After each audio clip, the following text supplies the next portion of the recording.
Commander Billy Watts was a fighter pilot in the United States Navy flying F6F Hellcats in the Japanese theatre of operations. He scored 8.75 victories and was sometimes called fearless. They said, "He is bravery itself," and in his squadron book he was described as the lad with the face of a choir boy and the morals of a tomcat. Although I think that describes his actions in combat rather than in his personal life. He received the Navy Cross, which is awarded for extraordinary bravery in combat, as well as 8 air medals and a Distinguished Flying Cross. The aircraft that he shot down were Georges, Bettys, Vals, 1 Jake, 1 Francis, a Pete, and in this particular case, the Japanese pilot tried to ram him as they were attacking each other head-on. Commander Watts managed to shoot off the Japanese pilot's right wing, and the Japanese pilot tried to steer his aircraft to smash into Commander Watts' aircraft, but he was unsuccessful. In addition to this, Commander Watts also shot down a Zero. I hope you enjoy the conversation that follows, so here goes. Anyway, all my childhood was farm boy, hunted. You know, we had a lot of quail and things there. And you use a shotgun to shoot the quail? Yes, shotgun, right. And did you find that shooting birds in the air helped you with your aerial gunnery? I sure did. You know, you have to lead birds just like you have to lead an airplane if you're going in at an angle. And that just came second nature to me, that if you were coming in at an angle on a plane, you had to lead him, you know. Yep. And I'd already was accustomed to that in hunting birds. Anyway, so then you grew up on your dad's cattle farm, and you must have done reasonably well at school in order to get into the Navy. I guess you were a hard worker. There is a question I would like to ask you, and that is just going back to 1942. Okay.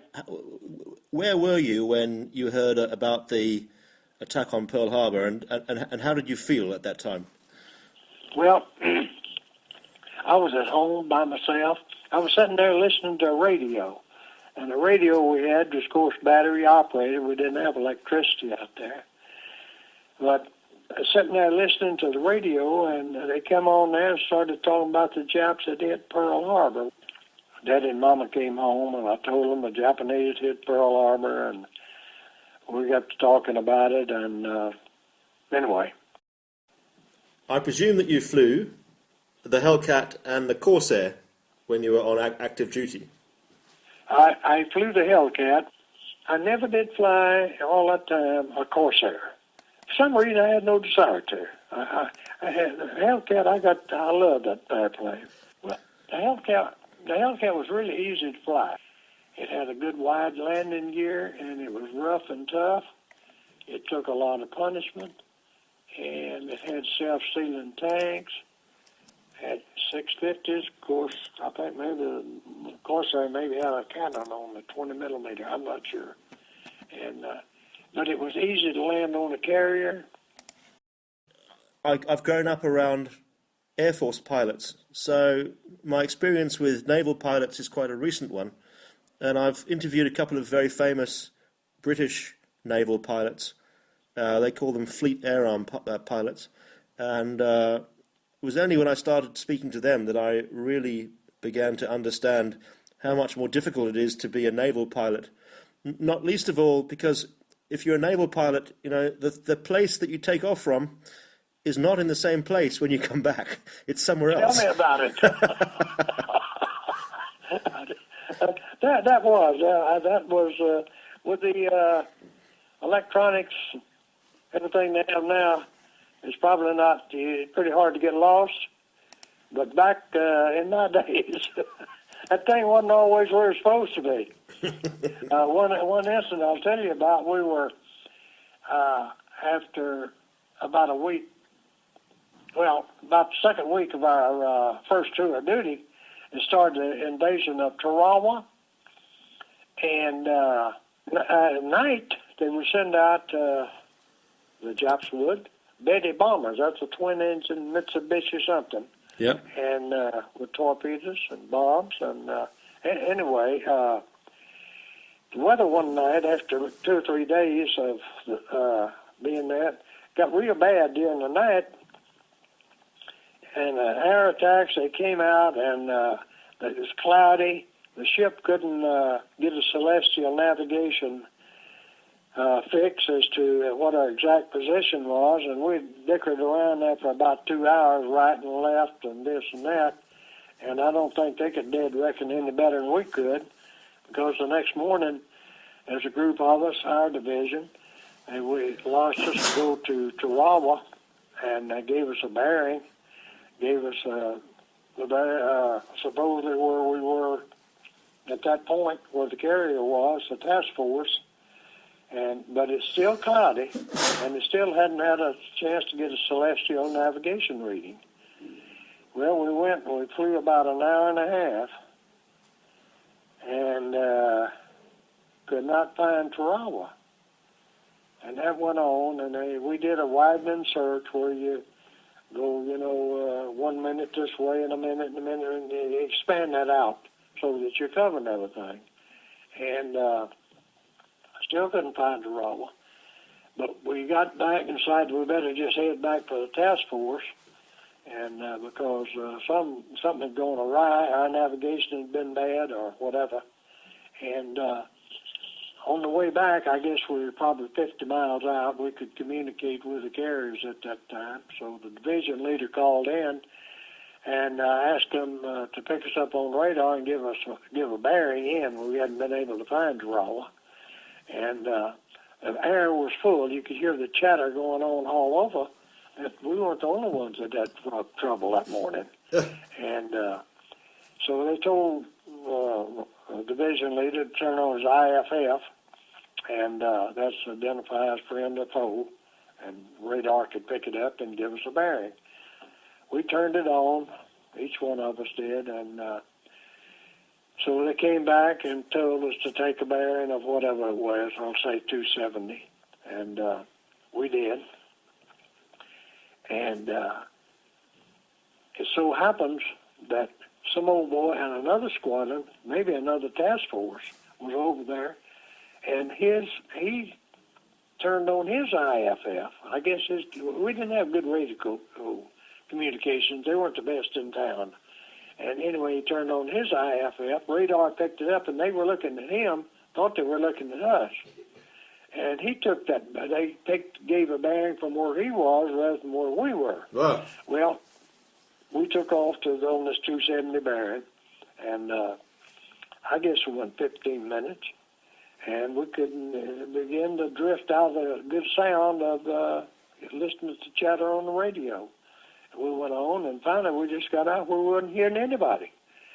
And there was 4 of us, and we talked about where we thought we were. And the division leader said, well, I want us to, we're getting pretty low on gas, so it looks like we may have to make a water landing, and we'll line up 1, 2, 3, 4 in a straight line so that we can wind up close together on the water. When we hit the water, we'll just go in and land before we run out of gas. And we prepared for that, and he said, anybody else have any ideas? I said, well, the only thing I know is we could hear these guys talking 15 minutes ago, and we haven't heard anything, and in a good little bit. So we did 180, started back to the carriers, and finally we could hear them, got back closer, we could hear them talking, called the carrier, and then they picked us up for real then, and we got back and landed, and they measured the gas on some of those. There's 4 of us. I think we would at least the gasoline one guy had was 3 gallons. Wow. 1 5, 1 8, something like that. We were just about out of soap. So you can get lost out there. You could then, real easy. I was reading through some of the combat reports, or not reports, but the stories that were on the paperwork that you sent through to me. Okay. And you had a pretty interesting time, I have to say. You in a short period of time you had quite a bit of action, and it was very what every fighter pilot dreams about. And that brings up something that I've said all along. If you're at the right time, at the right place, at the right time, you can shoot those planes down. And you may get shot down too, you know. Yeah. You know, but you've got to see them before you can shoot them down. Did you do much ground attack work? Yes, we did. We did a lot there at Terawa. That was in the Gilbert Islands. And up in the Marshall Islands, when they took them, Kwajalein and Weetalk and everything, we did a lot of ground support there. And all the way through, we did the carrier-based planes, did a lot of strafing, bombing, on all the way up to Okinawa, Iwo Jima and Okinawa and everything. So you were also involved in Okinawa and Iwo Jima. In fact, you were involved in the whole thing, by the sounds of things, because you were talking about that submarine rescue off the mouth of Tokyo Bay. We were involved in, I guess the biggest thing we missed out on was the Philippines and Guam. I'm surprised that you guys didn't get nailed by small arms fire. Well, I'll tell you what, we did. We had as many or more lost from ground fire as we lost shot down by enemy planes. Yeah. And that was, that ground, that small stuff, well, you know, a 30 caliber on up can get to you down there. Yeah. And we lost more on that first tour of duty from ground fire than we did from being shot down by an airplane. But that support work was very important to the Marines and the Army, I expect. Right. It was because they'd get bottled up there. The Japs would get bottled up and they couldn't get to them without some serious casualties. And we were able to get in places, so to speak, without as much of a problem and give them some relief. But, you know, you can tear up a lot of stuff with a 50 caliber machine gun. Yeah.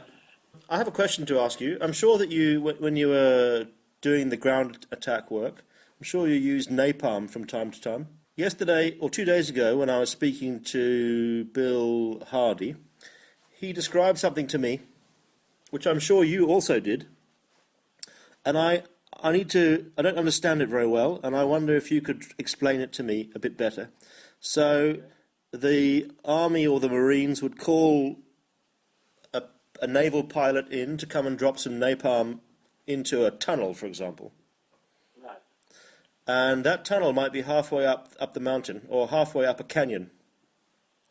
So you have to fly into the canyon, and you're told by the guys on the ground, by the ground controller, where to drop the napalm.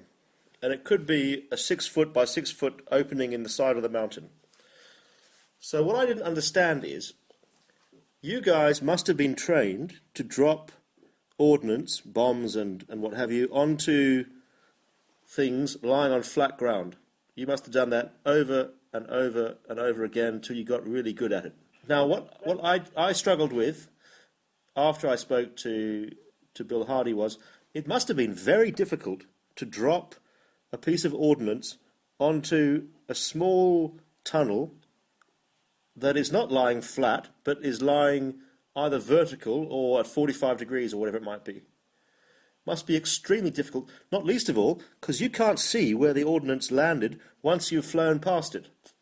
And you're thinking about using every ounce of power you have in your aeroplane to get you over the top of that canyon so you don't fly into the side of the mountain.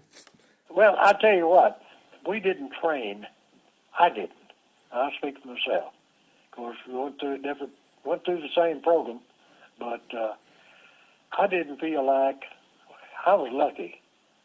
And I think most of the guys that I trained with, they hit one within a 100-foot circle, okay? If they had a target down there, 100 feet in diameter, hell, I couldn't get it.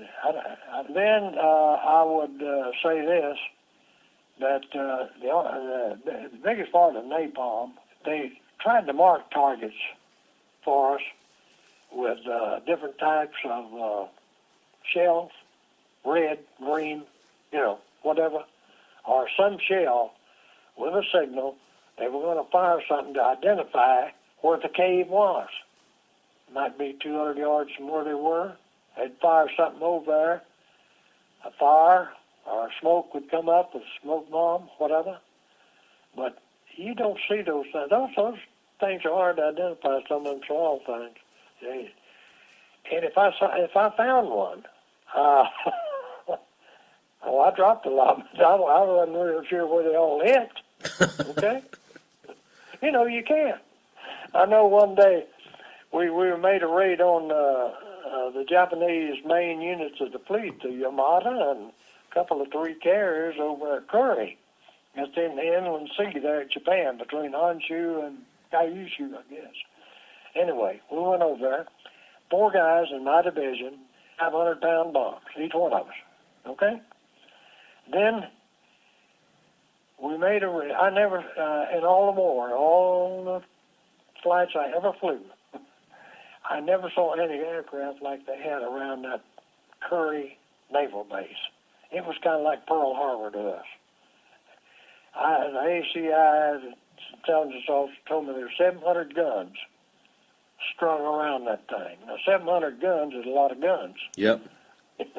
And they picked us up, radar picked us up 15 miles away, and it covered us all the way until we got out of there, in and out.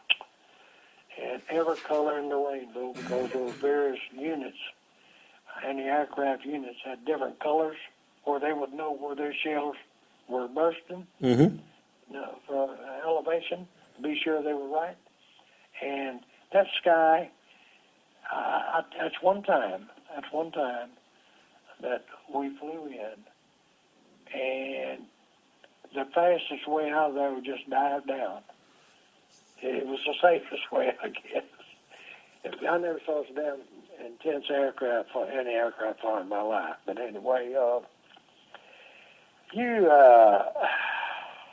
I don't know. I know when we came down talking about dropping bombs, my division, 4 of us had 4 bombs. Not a damn one of them went off. We've been having, dropped, released, picked out a carrier, made a run on it. I looked back over my shoulder after I got down, and I saw a fire. Looked like flaming up. And I thought, man, I believe I hit that thing. Or at least, if not, one of the guys did. Well, hell, we are still at our bomb. It's hard to identify what you hit and where it hit. And there are times when it's something out by itself, and the action not so heavy. Maybe you can know pretty well. But I just always had a problem knowing exactly where mine went. I know we had rockets, and some were 2.5. I think maybe had some 4 or 5 inch, but those things dropped pretty rapidly. So I think that what I would like to do is to ask you the experience that stands out in your mind above all other things that happened to you during World War II. I guess there were several events that happened. That one, the first day that we went to Rabaul, that flight that morning, up there with all the Japanese Zeros we saw, came out, and there's the real thing out there. We made it back to the carrier, and we were going to make another raid up there. We were at lunch, and they were refueling and everything. And the guy up there sent out a big bunch of planes and attacked us. That was pretty impressive. After seeing it, I felt like I was almost an experienced pilot. I knew I wasn't, but you felt like that I'm not afraid of them. I know how they are. I can attack them and everything and not have any problems. I guess the darndest flight I ever got on was the one where we went over to Curry that I talked to you about going into the inland sea. I felt like whenever I shoved turn that plane, start in a dive, to try to drop that bomb, I thought that was the end of it. That was there's no way of getting out of this thing. There's no way. I thought that that was it. And we looked at airplanes after that first day, and I wasn't scared of them then. I just didn't know what to expect. So we lost some guys, but we had a good record against them. And it was a lot of fun to shoot them down. And I don't know that I would say this, I'd rather run into Japanese airplanes than to run into anti-aircraft fire, because with the airplanes, at least you can see them, and you can have some control over the event. With the anti-aircraft, hell, you can't see it, and you're just at the mercy, and if you got shot down, it could be over some island. It could be, and you didn't want to be a POW out there in that country. If they caught you, would they kill you? Yeah. I had a friend that, it'll take just a minute here, at Nauru. This is back on the first tour. The guy named Al Smith. We went up there and made a raid on Nauru, took some battleships up there, and they practiced on that island. But anyway, Al got hit by anti-aircraft fire, and everybody knew he went in. We saw the plane going down, but nobody saw him bail out, and everybody assumed that he crashed and was killed.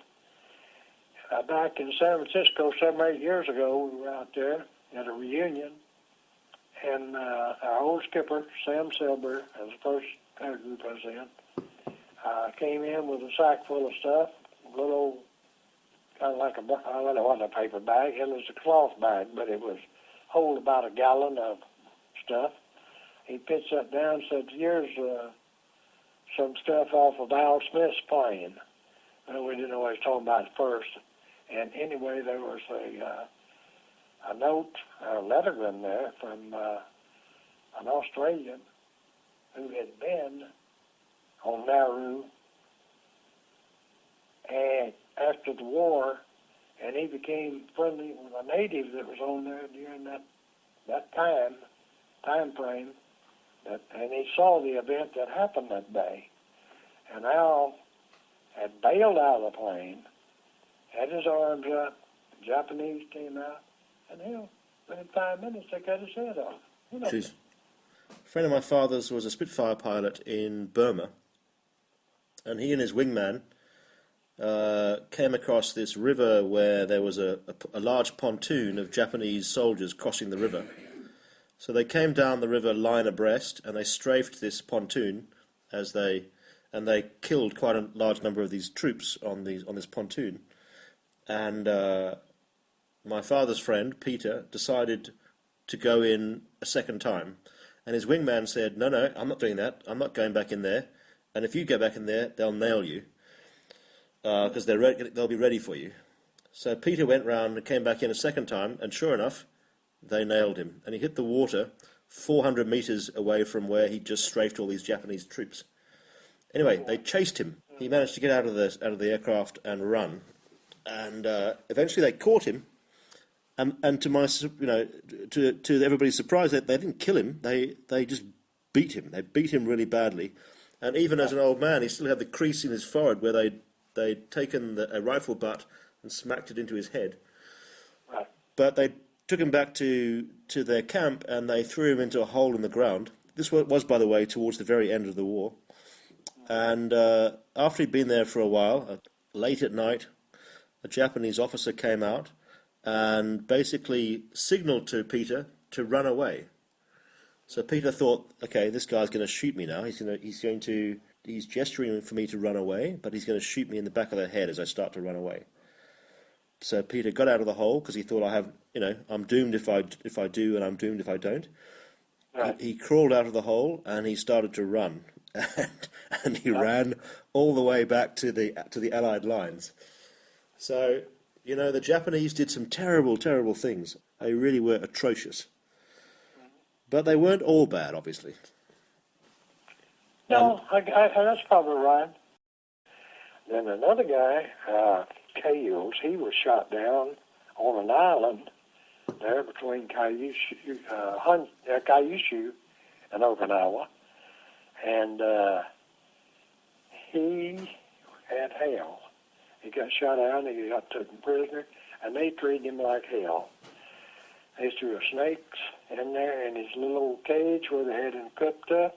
They set his hair on fire, and he was just a basket case every time I saw him from there until he died, which wasn't too many years later. Well, I think not a day passes that I don't think back on some phase of World War II, individuals or whatever. I don't. I can see a bird flying through the air sometime, or whatever. It just come up. Not bad, but I'll go through my mind on some incidents that happened. We lost 7 or 8 guys training over a short period of time there before we ever got on an aircraft carrier. well, And there wasn't that many of us to start. Well, yeah. we started off with roughly 50 pilots for a 36 plane squadron. Then we finally went up to a 72 plane squadron where we had about 100 guys. But golly, I think about an old boy that walked into a prop sitting there, just chewed him alive, killed him. I don't know. John, I enjoy talking. I'm sorry I talk so slow and ramble sometimes, but No, I have to say, thank you very much. I really, really enjoyed that conversation, and I would love to have the opportunity to spend a lot more time with you. And I really regret that I have to do this using Skype rather than face to face. I enjoyed it. I appreciate, as I say it again, I appreciate being representing a group of great people and being a part of great people. So yeah, and that you are. But I just want to say this. I want to say thank you first of all for talking to me. I really, really have enjoyed this conversation.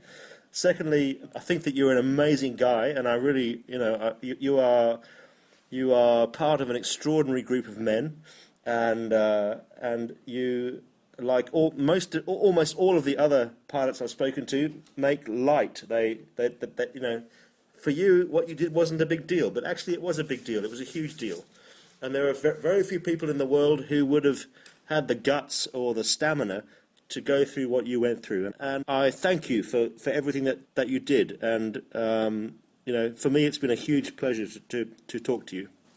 Well, I appreciate those kind words. So, well, if I can help you any more, you got my phone number.